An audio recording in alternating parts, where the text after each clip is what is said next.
আসসালামু আলাইকুম। আজ আমি আপনাদের সাথে শেয়ার করব মজার একটি সবজি রেসিপি। আর এইভাবে সবজি রেসিপিটা রান্না করলে বাচ্চারা চেটেপুটে খেয়ে নেবে, কারণ আজকালকার বাচ্চারা সবজি দেখলেই তাদের গায়ে জ্বর উঠে যায়।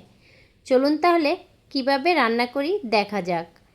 এখানে আমি সবজি রান্নার জন্য আগে থেকে কেটে ধুয়ে নিয়েছি মিষ্টি কুমড়া আর আলু, আর নিয়ে নিয়েছি পুঁইশাকগুলোকেও কেটে ধুয়ে পানি জড়িয়ে নিয়েছি। আর রান্না করার জন্য এখানে নিয়ে নিলাম পাঁচফোড়ন, পেঁয়াজ কুচি, দারচিনি, এলাচ, শুকনো মরিচ আর কাঁচামরিচ। চুলায় প্যানটা বসিয়ে দিলাম। প্যানটা গরম হয়ে গেছে, আর দিয়ে দিলাম তেলটা গরম হয়েছে। এখানে দিয়ে দিব পাঁচফোড়ন, শুকনো মরিচ আর গোটা গরম মশলা, দারচিনি, এলাচ আর তেজপাতা। মশলাগুলোকে আমি হালকা করে ভেজে নেব। দিয়ে দিব আগে থেকে কেটে রাখা পেঁয়াজ কুচি। পেঁয়াজটা ভাজা হয়েছে, এখন আগে দিয়ে দিব আলুটা যেহেতু সিদ্ধ হতে দেরি হয়, সেহেতু আলুটা আমি আগে ভেজে নেব।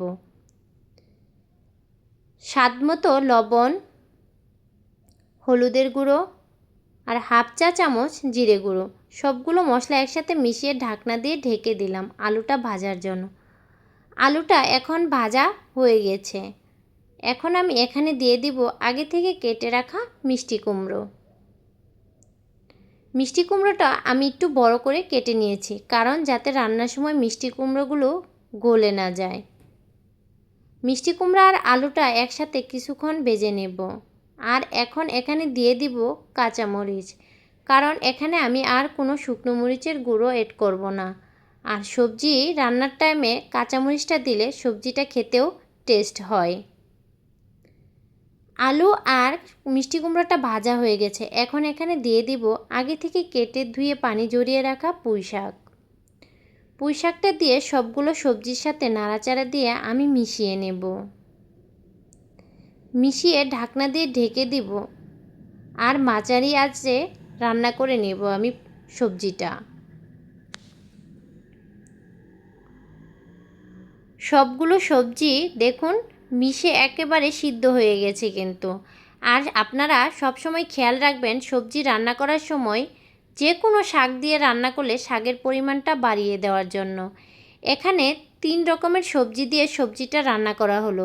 3 রকমের সবজির পুষ্টিটাই কিন্তু পাওয়া যাবে। আর এমনিতে বাচ্চারা কোনো সবজি খেতে চায় না। এই তো হয়ে গেল আমার সবজি রান্না। এখন আমি নামিয়ে নেব।